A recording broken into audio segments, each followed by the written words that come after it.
Sejam bem-vindos a mais um episódio do Momento Saúde Naval. Hoje o tema do nosso podcast é a importância da imunização.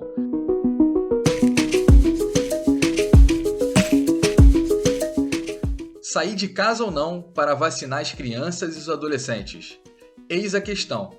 A Organização Mundial da Saúde e a Sociedade Brasileira de Imunizações apresentaram recentemente a preocupação com a queda acentuada dos serviços de imunização em todo o mundo, em razão das medidas preventivas adotadas em época de Covid. Mas fica a pergunta: vale a pena correr o risco e ir a uma unidade de saúde para se vacinar neste período? 9 de junho é o Dia Nacional da Imunização. O capitão de fragata Eduardo, médico, pediatra e infectologista do Hospital Naval Marcílio Dias, é o convidado do Momento Saúde Naval e responderá as principais perguntas sobre o tema. Eu gostaria de perguntar primeiramente, comandante, para o senhor, se é possível perceber uma queda acentuada na vacinação de nossas crianças e adolescentes nesses últimos meses. Sim, Bruno, a gente tem percebido uma queda na vacinação das nossas crianças e adolescentes nos últimos meses. A gente já vinha percebendo antes da pandemia Covid-19 ser instalada no nosso país, apesar disso, porque com as outras vacinas, né, a gente teve uma questão de vacinação, que foi a vacinação do sarampo, que a gente teve um recrudescimento da doença, né, a gente teve várias crianças e vários adultos reativando a doença, e a gente, por causa disso, acabou perdendo o nosso certificado que nós recebemos pela OPAS, que é a Organização Pan-Americana de Saúde, que é uma representação da OMS na América Latina, e nós, com tanto esforço, conseguimos o certificado e perdemos porque nós ganhamos um número muito grande de infecções primárias, ou seja, infecções adquiridas no nosso continente. Então, isso foi uma derrota para a saúde brasileira, que a gente tinha conseguido esse certificado e nós, então, perdemos. Em razão disso, porque acredito eu que a gente teve uma diminuição na queda da vacinação, porque há muitos anos a gente teve muitas doenças e a gente, com o Programa Nacional de Imunização, a gente conseguiu colocar o Programa Nacional de Imunização à frente, e as doenças que são preveníveis por imunização, por vacinas, seja de vírus, seja de bactérias, foram utilizadas em larga escala, e com isso a gente diminuiu muito o índice de doença no país. Então eu acho que, assim, pelo fato da gente não ter mais doentes de sarampo, doentes de febre amarela, doentes de coqueluche, doentes de difteria, a população acreditou que a gente estava imune, que não havia necessidade de a gente vacinar, porque o país não tinha doença, ninguém era notificado sobre a doença, e que não havia necessidade de levar o filho ao posto, ou o adolescente, ou o próprio adulto, dentro dessa campanha de vacinação que a gente inclui a tríplice viral, que é o sarampo, a rubéola e a cachumba, e as pessoas achavam, não, a gente está livre, nosso país nunca mais teve caso disso, foi na década de 80, na década de 70, e a gente está bem. Só que, na verdade, não é. A gente só teve um equilíbrio porque a gente fez uma taxa de vacinação acima de 90%, que é o ideal para a gente sentir que a população está devidamente vacinada, e isso foi caindo. E aí o que aconteceu? As doenças foram voltando, porque também houve a globalização do mundo, e as pessoas viajando de país para país, de continente para continente. Alguns continentes não vacinam para determinadas vacinas, e aí nós vamos para lá, como nossos anticorpos já estão diminuídos em número, a gente acaba adquirindo a doença, e quando a gente retorna ao país, a gente tem o nosso período de incubação, e aí, daqui a um tempo, dependendo de cada doença que tem seu período de incubação, a gente aparece com a doença. E isso é uma doença, principalmente sarampo, que é uma doença transmitida por espirro, por gotículas, por contato homem a homem, pessoa a pessoa, por espirro, por tosse. Isso, na mesma hora, isso entra na mucosa nasal e o vírus do sarampo toma conta da gente, né? Hoje a gente tem a pandemia do Covid-19, que também está fazendo com que as pessoas fiquem em casa e tenham medo de ir às unidades básicas de saúde para a vacinação, achando que vão se contaminar com Covid. E a gente também tem, agora para a Covid não, acho que diminuiu um pouco, temos um tempo, mas a gente tinha na questão do sarampo as campanhas fake news orientando, principalmente aos pais, que o malefício das vacinas. Isso, na verdade, foi comprovado que não existe malefício algum em vacinar as crianças e os adolescentes. Vacina não é prejudicial, vacina não mata ninguém, nem deixa sequela. Vacina simplesmente imuniza para que a gente crie anticorpos, para que a gente possa se defender daquela doença. Mas os serviços de imunização estão funcionando normalmente, mesmo nesta época de Covid-19, não é mesmo, comandante? Sim, os locais de vacinação estão funcionando normalmente nessa época, entendeu? Não tivemos paralisação dos serviços. Todos os serviços de imunização estão funcionando a full time. Aí, o que a gente teve de orientação é que o profissional de saúde da sala de vacinação tem que usar o seu equipamento de proteção individual. Tem que atender a criança ou adolescente ou até mesmo o adulto com equipamento de proteção individual. Que são a luva, a máscara, o avental ou capote que é impermeável, né? E em alguns lugares até mesmo por uma questão de valorizar mais a saúde do trabalhador da área de saúde, eles usam aquele protetor facial que a gente chama o face shield, né? Isso aí a gente está usando com essa, e todos os locais de vacinação, além disso, tem a desinfecção, que é o uso correto da higienização das mãos, o álcool 70 líquido ou álcool 70 gel, e a questão de limpar os ambientes, as áreas secas, que são as superfícies, no caso também as bancadas e os banheiros, isso tudo tem que ser limpo. Entendi.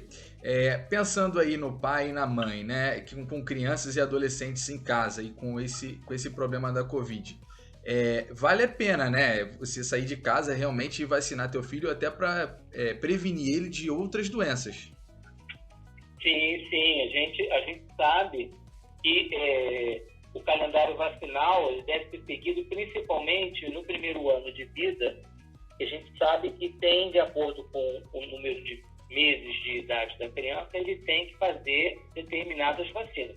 Então, no primeiro ano de vida, geralmente a gente chega em torno de 19 vacinas, né? E isso tudo que você tem.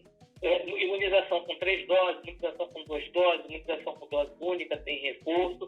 Então, isso tudo, no primeiro ano de vida, a criança vai muitas vezes ao posto, né? À unidade de saúde. E no que vai à unidade de saúde, ela tem que ser vacinada. Então, eu acho que isso não pode deixar, porque a gente tem que, primeiro, é responsabilidade do governo prover a vacina e não deixar faltar a vacina. Porque não dá para você levar o seu filho à unidade de saúde para uma vacinação e chegar lá e dizer assim, olha, não tem a vacina. Isso é muito ruim. Outra coisa é eu ter medo de ir à unidade de saúde para fazer a aplicação da vacina, porque eu tenho medo de sair à rua, porque eu estou diante de uma pandemia de Covid, mas eu tenho que lembrar de eu tomar as devidas providências, as devidas precauções minhas, de levar o meu álcool gel na bolsa, colocar a minha máscara, e nesse caso pode ser a máscara caseira, devidamente orientada como fazer, e levar a minha criança até o posto de saúde, sem problema algum. A gente sabe muito bem, até a Sociedade Brasileira de Pediatria publicou uma normativa explicando sobre a questão do uso da máscara nas crianças. Então, a gente sabe muito bem que a Sociedade Brasileira de Pediatria autoriza máscara em crianças acima de 2 anos, porque abaixo de 2 anos a gente pode provocar uma sufocação. Entendi. E quais são as vacinas que as crianças e os adolescentes estão deixando de tomar neste período e quais são as consequências disso? Olha só, o primeiro ano de vacinação e a própria criança e o adolescente, eles têm várias vacinas, né? A gente sabe muito bem que a primeira vacina que é aplicada na criança é a vacina da hepatite B na sala de parto, na maternidade, quando o recém-nascido nasce. Depois, quando ele recebe alta da maternidade, ele tem uma vacina que é a primeira, que é a chamada BCG, que protege contra a tuberculose, que é feita no posto de saúde. Até 30 dias de vida, a criança vai ao posto e faz a vacina. E aí tem um calendário seguido pela Sociedade Brasileira de Pediatria, pela Sociedade Brasileira de Imunizações. São imunizações em 2 meses, 4 meses, 6 meses, né? Com vacina pentavalente, vacina da polio inativada, pneumocócica 10 valente, meningocócica C conjugada e a rotavírus, que nesse grupo de vacinas é a única vacina oral que a gente faz na criança, é a vacina de rotavírus. O restante são todas intramusculares, são vacinas que tem que se aplicar através de agulha e seringa. Quando a criança vai crescendo, aí você vai chegando aos 3 meses, 8, faz o sarampo, a partir de 3 meses você pode fazer o sarampo, que é uma dose 0. Isso depois, com um ano, você tem que repetir, que é por causa da questão da pandemia do sarampo, a epidemia que a gente teve no país. A Sociedade Brasileira de Pediatria autorizou que a gente colocasse a partir de 6 meses até 11 meses e 29 dias a primeira dose da vacina do sarampo. E a gente tem a vacina da febre amarela, que é feita a partir de 9 meses, em todas as crianças.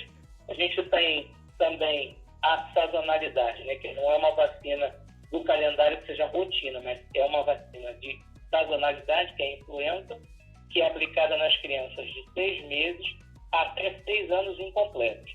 Então, isso agora, num momento, a gente está na fase, esse ano, o Ministério da Saúde dividiu em 3 fases a campanha da influenza e a gente está na terceira fase, que são as crianças de 6 meses a 6 anos incompletos, as crianças que tenham alguma doença crônica, pulmonar, diabetes, cardiopatia, autoimune, imunodepressão, as crianças podem fazer, e os adolescentes podem e devem ser vacinados para a influenza, desde que, após a idade dos 6 anos, levem na unidade de saúde uma declaração médica feita no próprio receituário médico, autorizando, explicando, declaro para os devidos fins que o paciente, com o nome do paciente, apresenta doença tal e necessita ser vacinado para influenza.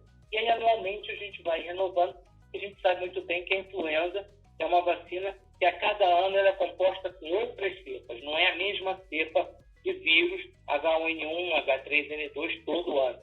De acordo com a sazonalidade na América do Norte, eles fazem a vacina e nós recebemos a vacina ou fazemos a vacina com base nas cepas da influenza na América do Norte e a gente vacina os nossos brasileiros aqui. Pode-se dizer, então, que imunizar as nossas crianças também salva vidas, não é isso, comandante? Sim, a gente tem sempre que pensar isso. Na verdade, a gente sempre tenta, como pediatra, o nosso papel é em toda consulta pediátrica, a gente deve estar sempre solicitando a caderneta vacinal da criança, entrega aos responsáveis no momento do nascimento pela maternidade, que é uma publicação do Ministério da Saúde. Então, ali, toda a vacinação, ela é anotada, carimbada, escrita ali no caderno da criança. A gente, na consulta pediátrica, trouxe o caderno, exigir a presença do caderno, confirmar, de acordo com a idade do paciente, quais as vacinas já realizadas estão em aberto, correspondem àquela idade que ainda não foram feitas, conversar para saber com os pais por que ainda não foi feito e o porquê, se às vezes tem ou porque foram naquela unidade de saúde não disponível naquele momento, ou estão com medo de fazer, e que, na verdade, qual é o fator da vacina? A vacina não é para você ficar imune à vacina, você não fica blindado para a doença. Você ganha anticorpos para aqueles vírus e aquelas bactérias que compõem aquela vacina. Isso vai criar anticorpos para que você ganhe uma memória imunológica, e nessa memória imunológica, em você tendo contato com algum daqueles vírus ou daquelas bactérias que compõem as vacinas que você foi vacinado, você já tenha uma reação e que você diminua a gravidade da doença, o tempo da doença, que significa a resposta que o paciente vai dar à doença, e você tem uma menor mortalidade, ou seja, menor índice de óbitos nas crianças por aquelas doenças que você pode muito bem fazer a vacina. Uma outra questão aí, especificamente sobre a vacina contra a gripe, nessa época de Covid, as pessoas estão com muito medo de tomar essa vacina e também ter sintomas, né, como dor de garganta e febre, e achar também que é Covid-19. Qual a orientação que o senhor dá para a família naval nesse sentido? Mais uma vez a gente tem que orientar a família naval que a vacina da influenza que está sendo aplicada nos postos, a vacina de influenza 2020, é uma vacina com cepas para H1N1, para influenza A e influenza B. Não temos nenhuma correlação com a vacina para a Covid-19. Inclusive, esse ano a gente observou que as pessoas se preocuparam muito em ser vacinadas para a influenza, porque a orientação do Ministério da Saúde foi antecipar a campanha de vacinação para março, para algumas faixas etárias, para justamente a gente vacinar, ter tempo de fazer anticorpo e a gente saber se aquele paciente está apresentando algum sintoma de síndrome gripal, febre, dor no corpo, coriza, dor de cabeça. A gente sabe muito bem que se ele foi imunizado, ou seja, vacinado para a influenza, aquela tríade de sintomas, aquilo não corresponde à influenza e sim pode ter grande chance de ser uma Covid-19. Então, acho que assim, temos que procurar a unidade de saúde para que a gente faça a nossa vacinação para a influenza. Inclusive, hoje acabei de receber uma nota informativa do Ministério da Saúde dizendo que a nossa campanha de vacinação para a influenza 2020 foi estendida até dia 30 de junho. Entendi. E qual o recado final que o senhor pode deixar para a família naval em relação à importância da imunização? É porque ela é muito importante porque ela garante a imunização às crianças, adolescentes e adultos e até mesmo idosos, né, que acompanham a nossa família naval, contra determinadas doenças. E aí, como eu falei, a gente sempre tem que se vacinar porque a gente tem que receber a vacina com o vírus ou a bactéria para que a gente possa desenvolver anticorpos, que a gente chama anticorpos de memória, que a gente até associa muito aos nossos soldados de defesa, ou seja, os nossos soldados ficam lá guardados. Se eu tenho contato com o vírus, exemplo, se eu me vacino para sarampo, eu tenho anticorpos para sarampo, os meus soldados da memória sarampo estão lá. No momento que eu tenho contato com o vírus do sarampo, a primeira coisa que eu vou acionar são os meus soldados anticorpos. Para sarampo, eles vão combater o sarampo na melhor maneira possível. A gente pode até ser que a gente venha a ter a doença, mas essa doença vai ser em menor gravidade, vai ser menor tempo de doença e a gente vai ter o nosso efeito desejado, que é diminuir a nossa mortalidade, ou seja, a nossa evolução para o óbito. É isso que a gente não quer. A gente quer que tenha uma boa resposta à vacina e que a gente possa. Porque, na verdade, a vacina não vai deixar a gente ter doença, mas eu posso ter um sarampo brando, eu posso ter um sintoma de 2, 3 dias, 4 dias, e aí daqui a 5 dias, 7 dias eu estou bem. Eu não vou precisar internar, eu não vou precisar me preocupar com o sarampo, porque o sarampo, como qualquer outra doença, tem as suas complicações, né? E isso a gente não quer. Evitar as complicações e evitar o óbito das crianças, né? Adultos, adolescentes também. Agradecemos muito a participação do capitão de fragata Eduardo, pediatra do Hospital Naval Marcílio Dias. Muito obrigado, comandante, pela participação. Muito obrigado, eu que agradeço. Estou à disposição para qualquer dúvida, é só entrar em contato que eu esclareço. Muito obrigado pelo convite à Saúde Naval. Imunizar as nossas crianças salva vidas. 9 de junho é o Dia Nacional da Imunização. Acompanhe todos os episódios do Momento Saúde Naval no nosso site. Acesse www.saudenaval.mar.mil.br e aguardem que em breve divulgaremos os próximos áudios.